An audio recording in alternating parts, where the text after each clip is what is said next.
Donc moi, c'est Ulysse Soula, je suis doctorant en sciences sociales et plus particulièrement en sciences de gestion au laboratoire CEREJ de l'Université de La Rochelle, sous la direction du professeur Jeanne Lallemand. Je suis Thomas Chambon, doctorant en informatique au L3I à La Rochelle Université et je suis encadré par Arnaud Revel, professeur en informatique et Jeanne Lallemand comme Ulysse. Mon travail de recherche s'intéresse à savoir comment transmettre l'information afin d'amener à des comportements plus responsables et aux effets de l'information sur les individus, en particulier dans un contexte de mobilité urbaine. C'est ce qui constitue finalement l'axe central du projet Ecomob pour lequel nous travaillons. Pour ma part, je m'intéresse à l'impact de l'information transmise à l'utilisateur et son influence sur l'évolution de son comportement. Mes recherches portent principalement sur la complexité de l'information, sa quantification et sa perception auprès des usagers. Alors le projet est un projet région sous le nom de Ecomob, dans lequel on est 10 chercheurs à collaborer. Ce projet répond au besoin urgent de réduire notre empreinte carbone. Ce besoin suscite l'intérêt de la part des chercheurs sur le comportement de consommation, notamment en communication pro-environnementale afin d'inciter au changement de comportement. Et nous, on se pose la question de comment faire. Eh bien, en ce qui me concerne, j'axe mes travaux sur l'étude du comportement responsable et le traitement de l'information. Nous devons en premier lieu prendre en compte les variables influençant les comportements, que ce soit les variables individuelles, donc les valeurs, les normes personnelles, les croyances, les traits identitaires, et les variables situationnelles, donc plus relatives à l'environnement de l'individu, donc la météo, la distance de trajet, etc. Ceci afin de mieux comprendre les facteurs clés du comportement durable et d'aider à combler le fossé entre l'attitude, donc ce que nous ressentons, et les comportements, ce que nous faisons, qui est un gap assez courant dans le comportement responsable. La consommation responsable est une pratique de consommation plus respectueuse de l'environnement et donc plus éthique. Et nous, notre particularité, c'est que l'on essaie de mieux comprendre comment un dispositif numérique, comme une application mobile, peut amener à des comportements de consommation plus responsables. Et cela introduit le concept de self-tracking, qui est le fait de suivre des données personnelles, quotidiennement, comme le nombre de pas, l'activité physique, le temps d'écran, la consommation alimentaire, etc.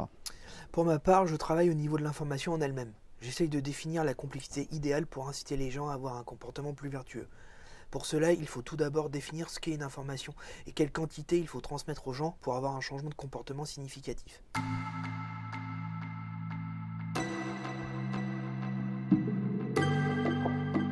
Pour commencer, on s'est intéressé aux critères d'acceptation et aux bénéfices et sacrifices perçus d'une application de mesure de son empreinte carbone et de savoir comment ces facteurs diffèrent des autres applications de self-tracking qui sont plus souvent centrées sur soi. Ce qui nous intéresse, c'est plus le caractère social de l'application. Donc ça, c'est une partie, et une autre partie consiste à savoir comment transmettre cette information. Alors oui, en effet, l'objectif est de communiquer efficacement. Je peux déjà illustrer quelques pistes, comme utiliser l'influence sociale et la désirabilité sociale sur l'engagement pro-environnemental. Donc communiquer sur le fait qu'il soit socialement souhaité de trier ses déchets, de ne pas polluer, et d'utiliser des moyens de mobilité plus douces. Donc les normes sociales descriptives, ce que les autres font, sont plus souvent efficaces pour promouvoir des comportements pro-environnementaux que les normes sociales injonctives, ce qui est bien ou moral de faire.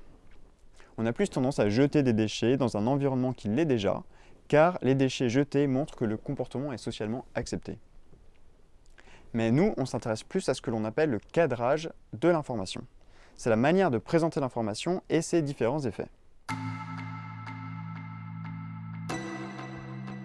Alors oui, nous disposons de biais liés à notre perception du temps.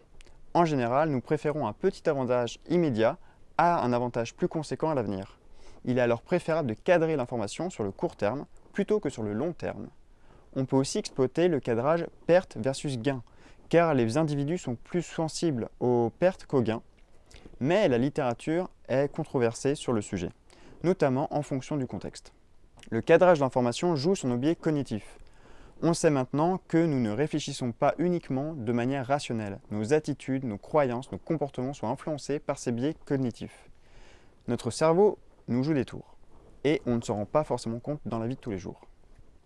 Mais en ce qui nous concerne, on a choisi de se focaliser sur la complexité de l'information comme cadrage. Je pourrais commencer en disant qu'on n'est pas tous pareils sur le traitement de l'information.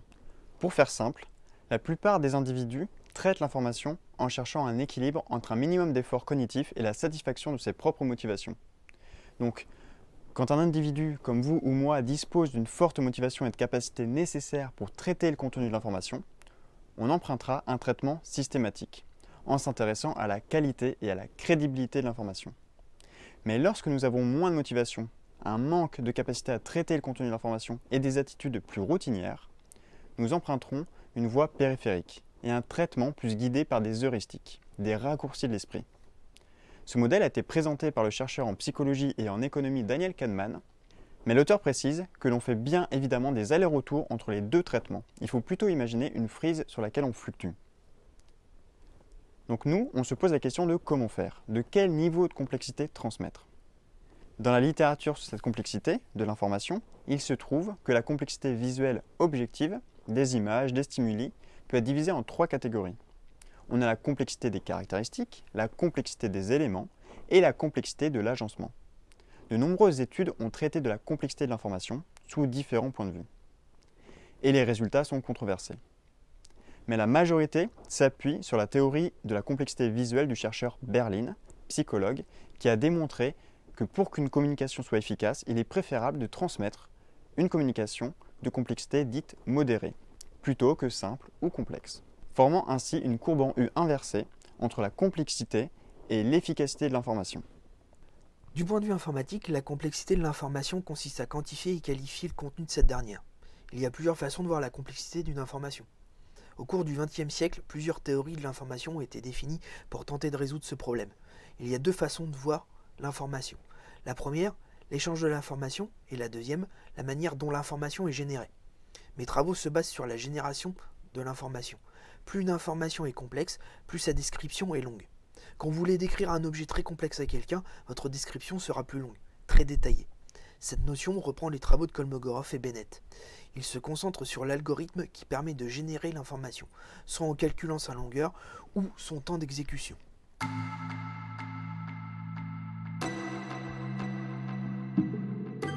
Eh bien, en premier lieu, on fait des études dites qualitatives. Donc souvent, en sciences humaines et sociales, on interroge les individus, donc on prépare des guides d'entretien, on fait des entretiens libres, des focus group, réunions de groupe, où l'on échange librement sur des thématiques différentes.